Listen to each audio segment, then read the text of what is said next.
डल, हाँ मैंने स्पेलिंग करा। हाँ बेटा, ध्यान बोर्ड की तरफ। चलिए,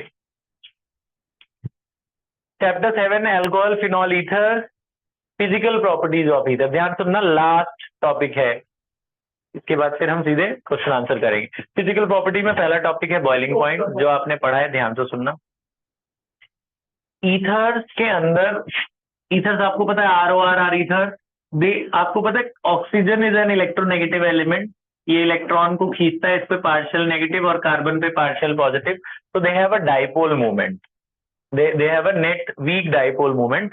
तो इस डाइपोल की वजह से इनका बॉइलिंग पॉइंट थोड़ा सा डिफरेंट होता है। वैसे एज पर एनसीईआरटी कि there net dipole does not effect the boiling point, लेकिन इनका जो बॉइलिंग पॉइंट है, ईथर्स का जो बॉइलिंग पॉइंट है, वो एल्केन से ज्यादा होता है, अल्कोहल से कम होता है। माने अभी तक के जितने ग्रुप में मैं आपको बताऊं, सबसे ज्यादा बॉइलिंग पॉइंट अल्कोहल का, सबसे ज्यादा बॉइलिंग पॉइंट अल्कोहल का, उसके बाद ईथर्स का, उसके बाद हेलो एल्केन का, लास्ट में एल्केन का। ये जरा याद रखें, ठीक है? नहीं, अभी तक के जो हमने ग्रुप पढ़े हैं उसमें सबसे बड़ा अल्कोहल, फिर ईथर, तब हेलो एल्केन, तब एल्केन। याद रखना ये बात। सॉल्युबिलिटी, अल्कोहल्स, ये ईथर, ईथर से ज्यादा अल्कोहल का बॉइलिंग बॉइलिंग पॉइंट इसलिए है क्योंकि इसमें हाइड्रोजन बॉन्डिंग होती है, इनमें नहीं होती।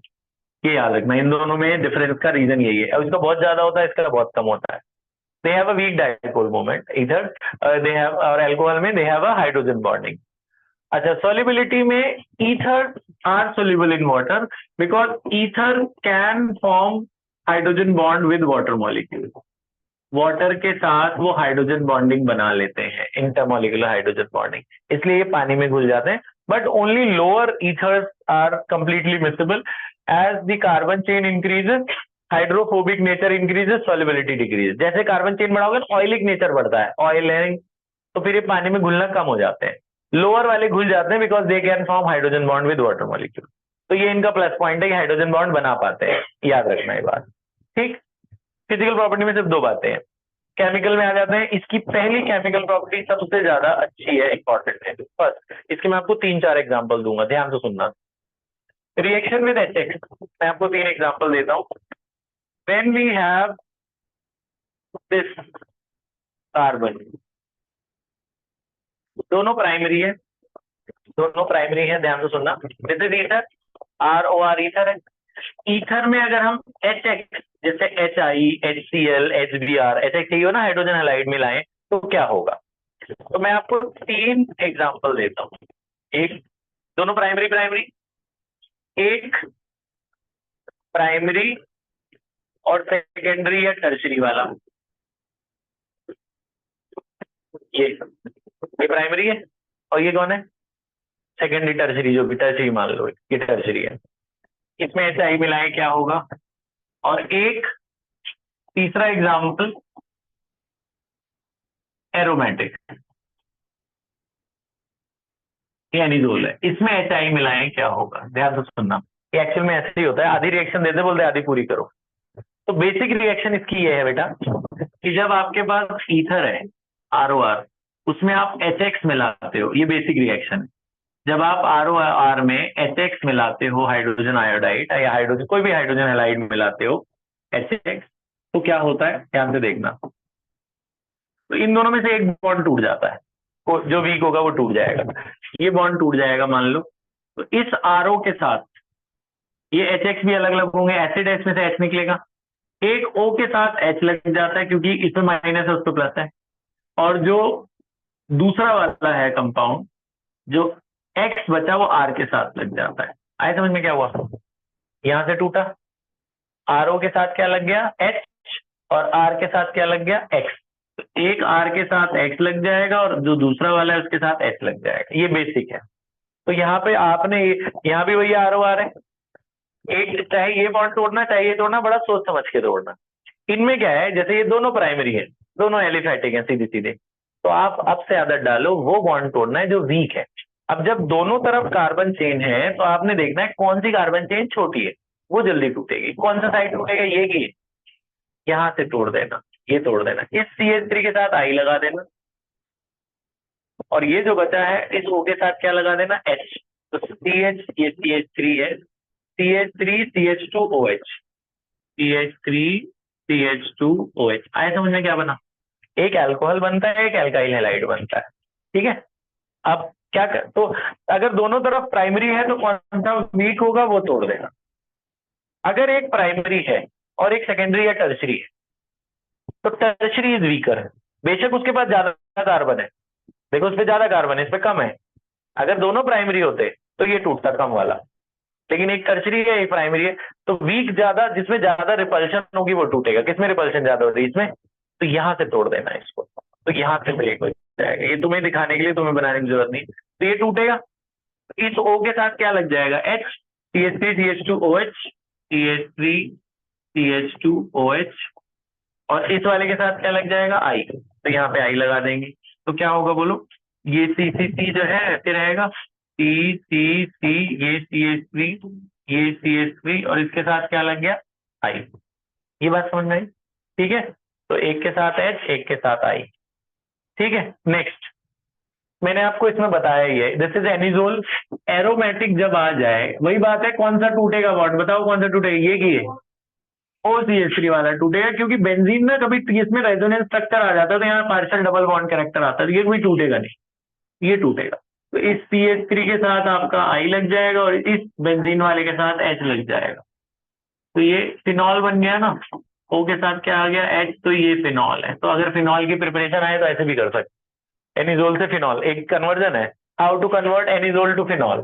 तो एनिजोल में HI मिला देना, सबसे आसान, ये तोड़ देगा, इस CH के साथ I, इसके साथ H, खत्म, फिनॉल बन गया। एनिजोल टू फिनॉल आ रही है कई बार पेपर, ठीक है। Next, halogenation. अब हम एरोमेटिक का कर रहे हैं, जैसे अब ये है इलेक्ट्रोफिलिक सब्स्टिट्यूशन। देखो, हेलोजन मतलब आपका halo alkane, hello arene, hello arene जो है जैसे chlorobenzene, bromobenzene, alcohol, phenol, ether, ठीक है। हेलो एरीन, एल्कोहल, फिनॉल, मतलब फिनॉल, ईथर, ये सारे ऑर्थो और पैरा डायरेक्टिंग है।